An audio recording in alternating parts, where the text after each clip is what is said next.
Olá, boa tarde, tudo bem com vocês? Meu nome é Tatiane e eu vou apresentar o pitch da Faculdade Descomplica para o curso de pós-graduação em Neurociência do Desenvolvimento. E o meu tema é equívocos que tardam o reconhecimento do autismo nas crianças. Como intervir? Primeiro eu vou estar aqui falando para vocês a definição do que é um transtorno do neurodesenvolvimento. Segundo o APA, o Manual Diagnóstico e Estatístico de Transtornos Mentais, os transtornos do neurodesenvolvimento, eles são um grupo de condições com início no período do desenvolvimento infantil. Os transtornos, tipicamente, eles se manifestam cedo no desenvolvimento. Em geral, eles se manifestam antes das crianças adentrarem a escola, antes de irem para a creche, por exemplo. E ele é caracterizado por déficits que acarretam prejuízos no funcionamento pessoal, profissional, social, acadêmico. E para a gente poder ter um parâmetro de comparação, do que é e do que não é, do que tá normal, do que tá um pouco fora daquilo que a gente considera típico, a gente precisa estar atento aos marcos do desenvolvimento.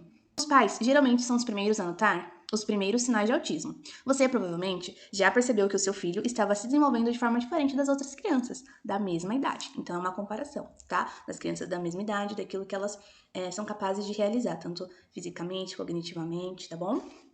Então, a falta das seguintes marcas do desenvolvimento típico não significa que o seu filho tem autismo, apenas que ele deve ser avaliado por profissional que conheça o desenvolvimento infantil. E esse é um dos motivos que atrasam o diagnóstico. Vou falar um pouquinho mais pra frente. Então, aqui tem a tabela que eu trouxe no Instituto Pense, onde ele fala os marcos do desenvolvimento das crianças. Então, lá com 6 meses, se a sua criança não faz aquele sorriso gostoso ou expressão alegre, é interessante você já ativar o sinal de alerta. Aos 9 meses, ele não responde às tentativas de interação feitas pelos outros, quando sorri, quando fazem caretas ou sons, e não busca a interação emitindo sons, sorrisos ou caretas. Eu tenho um sobrinho que tem 9 meses, e só de eu olhar para ele e falar, oi meu amor, ele já me olha e sorri. Então, ele tá típico, né? Ele tá dentro do marco de desenvolvimento. Mas se ele não sorrisse quando ele me visse, quando eu falasse essas coisinhas, era um dos motivos para eu já começar a ficar em estado de alerta. Aos 12 meses, ele não balbucia ou se expressa como um bebê. Não responde ao seu nome quando chamado. Não segue com o olhar gestos que os outros fazem. Não fala palavras e não expressa o que quer. Aos 24 meses, não fala frases de 2 palavras que não sejam apenas imitação ou repetição. Existem alguns marcadores que são muito visíveis, como andar, falar. Se a criança está lá com 2 anos e ainda não andou, a gente já começa a ativar aquele sininho de alerta. Mas 2 anos é muito tempo. Como a gente pode ver aqui nessa tabela, antes dos 2 anos já é possível perceber algumas coisas. Aos 6 meses já dá para começar a perceber. Então é importante estar sempre atento. Cada criança tem o seu tempo de desenvolvimento e isso é muito importante. Cada criança é diferente, tá? Uma das outras. Então, cada uma vai se desenvolver um tempo, mas ali respeitando o limite, tá? Desse marco.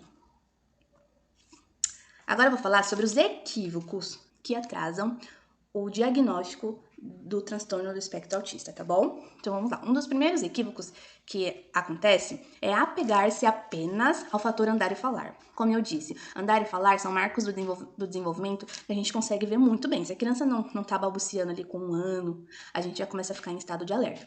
Porém, 2 anos já passou muito tempo.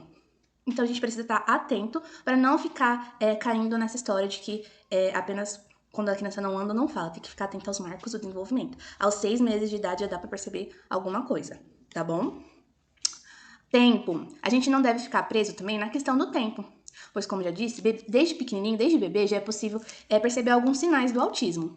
E eles não devem ser ignorados. Parece pouca coisa. Ah, meu bebê com 6 meses não sorri, não interage. É normal, ele não entende o que está acontecendo. Não. O marco do desenvolvimento, ele diz que é o contrário, tá bom? Aos 6 meses, se a sua criança não sorri, é importante já ativar o sininho de alerta, ok? E além do mais, não tem um tempo limite. Por exemplo, aos 10 anos de idade, minha criança começou a apresentar alguns sinais. Não pode ser autismo, já tem 10 anos.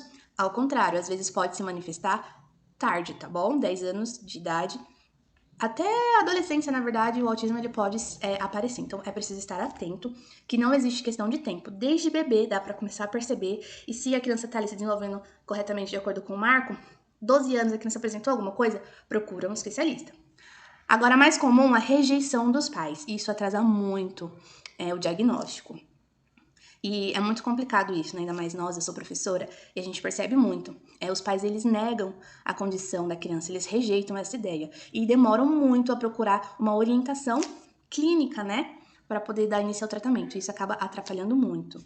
Não encaminhar o caso para um especialista. É o mesmo caso do de cima.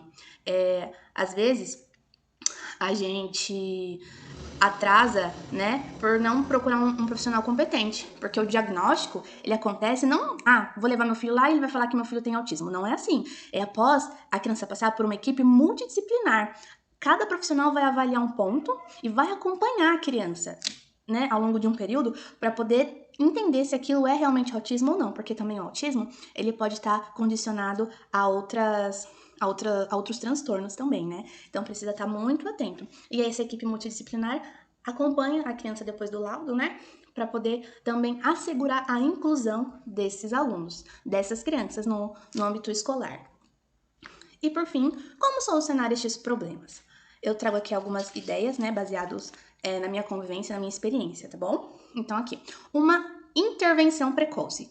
Para garantir que as crianças com transtorno de espectro autista tenham uma intervenção de forma precoce, é necessário haver uma rede de apoio voltada para este fim, com informações claras e contundentes sobre o básico. O marco do desenvolvimento é um exemplo de uma informação básica e necessária a todos os pais.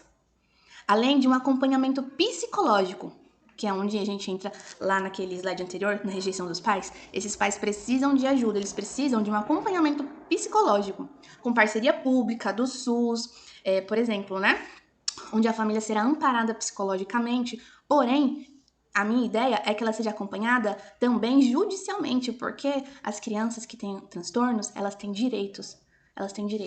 E não conhecer esses direitos pode atrapalhar o que? A inclusão dela na escola, por exemplo, que é o primeiro contato dela com a sociedade, né? Com o convívio social.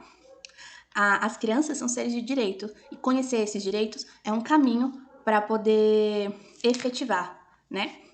Então, conhecer o que a criança precisa, o que ela tem direito, fará com que a sua inclusão e aprendizagem sejam assertivas e não retardarão as intervenções que devem ser precoces para que haja um efetivo real.